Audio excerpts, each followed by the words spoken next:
رحیم غیور جان آپ سے مخاطب ہوں۔ چند دن وقفے کے بعد آپ کے سامنے میں حاضر ہوا ہوں۔ طبیعت کی کچھ ناسازی کی وجہ سے حاضر نہیں ہو سکا۔ ملک کے حالات کے بارے میں چند باتیں اور کچھ گزارشات آپ کے سامنے رکھنی ہیں۔ ایک تو اسحاق ڈار صاحب اس ایک ہفتے میں 2 دفعہ صدر عارف علوی کے ساتھ ان کی ملاقات ہوئی ہے، تو اس کے بارے میں بہت سارے ہمارے دوست صحافی اور کچھ سیاسی پولیٹیکل لوگ یہ ڈسکس کر رہے ہیں کہ آپس میں ان کی کوئی بات چیت ہو رہی ہے۔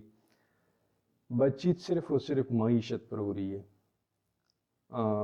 کپتان نے جس طرح کا پلان کیا ہوا ہے اور جس طرح کا لمبا چکا اس نے مارا ہے کہ وہ اسمبلی ڈیزالو کریں گے۔ اسمبلی ڈیزالو کرنا یہ تو ایک آسان ہدف ہے، 2 منٹ کی کارروائی ہوگی، خیبر پختونخوا اور پنجاب کی حکومت رخصت ہو جائے گی۔ لیکن اس کے بعد کی آنے والی صورتحال کیا ہوگی اس کے بارے میں سب پریشان ہیں۔ آصف زرداری بھی فیل ہو گئیں۔ آصف زرداری کیوں فیل ہوئے؟ آصف زرداری کی پلاننگ کیوں فیل ہوئی؟ اس لیے فیل ہوئی کیونکہ ان کو بھی نظر آ رہا ہے کہ اگر وہ حکومت لے بھی لیں تب بھی یہ ان کے لیے مشکل ہوگا کہ وہ پاکستان کو آگے لے جا سکیں۔ جو رجیم چینج ہوا تھا اور 9 اپریل سے لے کر آج تک اس کی جو سزا ہم بھگت رہے ہیں، اس کے اب نتائج آنا شروع ہو گئے ہیں۔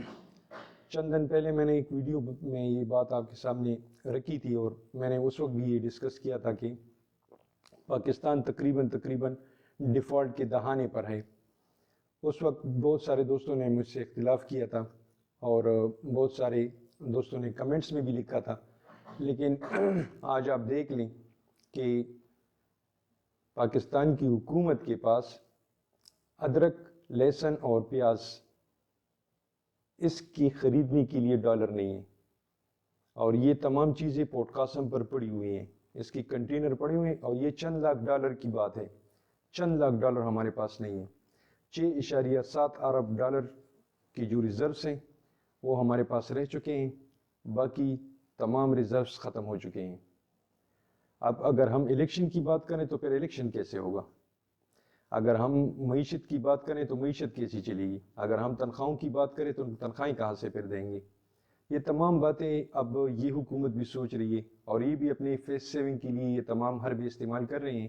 اسحاق ڈار کی یاد عارف علوی کو نہیں آئی، نہ عارف علوی کو اسحاق ڈار کی یاد آئی تھی۔ یہ دونوں بھی اسی ایک بات پر اصرار کر رہے ہیں کہ ملک کو آگے کیسے لے جانا ہے اور کیسے اب ڈیفالٹ سے اس کو بچانا ہے۔ آج اسحاق ڈار کا بیان اور ٹویٹ بھی آیا ہے کہ انہوں نے سعودی عرب سے 4.5 ارب ڈالر جو ہیں وہ مانگے ہیں امیجیٹلی کہ ہمیں فراہم کیے جائیں۔ اگر انہوں نے فراہم کیے تو شاید ہم ڈیفالٹ سے کچھ عرصہ کے لیے بچ جائیں، ورنہ جس حالت میں ہم ہیں ہم ڈیفالٹ کے 99.9% پہنچ چکے ہیں۔ بلکہ شبر زیدی نے تو رات کو ایک انٹرویو میں کہا ہے کہ ہم ٹیکنیکل ڈیفالٹ ہو چکے ہیں۔ یہ ہمارے لیے انتہائی خطرناک بات ہے، کیونکہ میں نے پچھلی ویڈیو میں بھی آپ سے یہ ذکر کیا تھا کہ پھر ہماری چیزیں کمپرومائز ہوں گی، اور جو کمپرومائز ہوں گی اس میں سب سے پہلے ایٹامک پاور ہے۔ ایٹامک پاور ہماری پھر فریز ہوگی، ایٹامک پاور پر پھر بات چیت ختم ہو جائے گی۔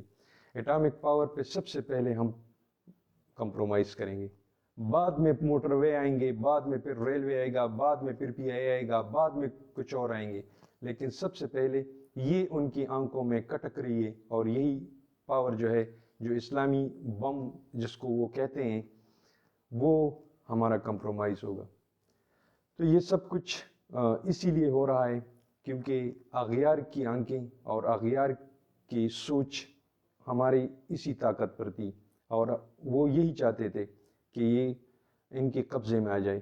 بعض جگہوں پہ وہ رجیم چینج اسی لیے کرتے ہیں تاکہ وہ اپنے اہداف میں کامیاب ہو جائیں، لیکن بعض جگہوں پر وہ اٹیک کرتے ہیں، جیسے افغانستان پہ اٹیک کیا،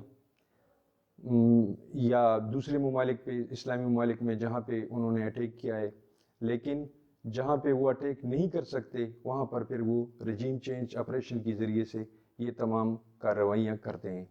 تو آنے والے دنوں میں اس پر اور بھی مزید بات ہوگی۔ اللہ تعالی ہمارے ملک کا حامی و ناصر ہو۔ پاکستان زندہ باد۔